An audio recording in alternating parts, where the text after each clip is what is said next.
तुळजापूरहून अंबिका मातेच्या शासनकाट्याचे लोणंद शहरात जल्लोषी स्वागत। लोणंद शहरात एप्रिल 18 रोजी सकाळी तुळजापूरहून अंबिका मातेच्या शिरवळ व नायगाव शासनकाट्याचे जल्लोषी स्वागत करण्यात आले। तृतीयपंथींच्या नृत्याने शास्त्री चौकात भाविकांची विक्रमी गर्दी पाहावयास मिळाली। त्यानंतर येथून प्रस्थान तिन्हीही शासनकाट्याचे गांधी चौक, तानाजी चौक या ठिकाणी ढोल लेझिमच्या गजरामध्ये भाविक लोक बेहोश होऊन नाचतात आणि 12 वाजण्याच्या सुमारास खेड बुद्रुककडे शासनकाट्या रवाना होतात। मग एक अंबिका मातेची काठी शिरवळकडे रवाना तर दुसरी अंबिका मातेची काठी नायगावकडे रवाना होतात। लोणंद पोलीस ठाण्याचे सपोनी शिवाजी जायपत्रे यांच्या मार्गदर्शनाखाली पोलीस चौक बंदोबस्त होता। बातमीसाठी श्रीदिलीप वाघमारे, लोणंद। मुख्य संपादक शौकत शेखर।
काठकरी आहे।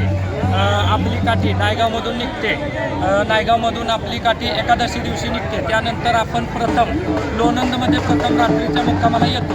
तिथून पुढं लोणंद नंतर इतकं भरपूर ऊन असतं। अशा उन्हात आम्ही तरडगावला जातो। तरडगावमध्ये आमची पहिली आरती होती।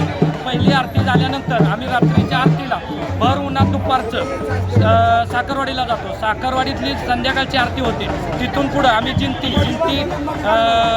कांबळेश्वर करून तिथून पुढचा तावशी सांगवी मार्गे आम्ही तसंच भर उन्हात रात्रीचं ऊन वारा पाऊस आम्हाला कित्येक ठिकाणी ऊन वारा पाऊस लागला विजेचा। यावर्षी तर इतकं वातावरणानं म्हणजे हे केलं की भरपूर पाऊस लागला, भरपूर वारा लागलं। त्याच्यानंतर आम्ही विजेच्या कडकडासह तरी पण आमचे हे जे भक्त आहेत हे पूर्ण वारीला पूर्ण चालत, आमच्याबरोबर काही महिला भक्त आहेत, त्यांच्याबरोबर जे देवीचे ताटं आहेत, शासनकाठी पूर्ण चालत घेऊन गेलो। आम्ही पाण्यातून सुद्धा शासनकाठी गेलेले आहे। आमच्याकडं त्याच्यामध्ये आमची मुलं अशी येते की ऊन वारा पाऊस कितीही लागला तरी न डगमगता शासनकाठीही नेतात। त्यानंतर आम्ही आमचा चौक पिंपळनेर, तिथं आमचा चौक होतो देवीचा। त्याच्यानंतर आमच्या बारामाळ हे पूर्ण आम्ही रात्रीचं पूर्ण काळोखात अंधारात पूर्ण पार करतो। त्याच्यानंतर आम्ही जातो घाटशिळाला आम्ही पहाटे पोचतो। घाटशिळाला पोचतो की नायगावचे आमचे जे मुख्य मानकरी वगैरे असतात, ग्रामस्थ असतात, ते सगळे येतात तिथं। त्याच्यानंतर तिथं जेवणं होतात। जेवण झाली की थोडा आराम करून घाटशिळेला तिथं एक जे तुळजापूरचं मंदिर आहे तिथं देवीचे पुजारी येतात। ते तिथं अभिषेक आरती करतात आणि त्याच्यानंतर आम्ही सर्व मिळून छबिना काढून घाटशिळ पूर्ण पायी चढतो। चढल्यानंतर तिथून वरती छबिना इतका जोरात होतो की नायगावचे असतील, तुमचे तिथले तुळजापूरमध्ये ग्रामस्थ, इतर गावावरून आलेले भक्त हे सर्व तिथं ते आमच्या छबिन्यात सामील होतात। तो आमचा छबिना झाला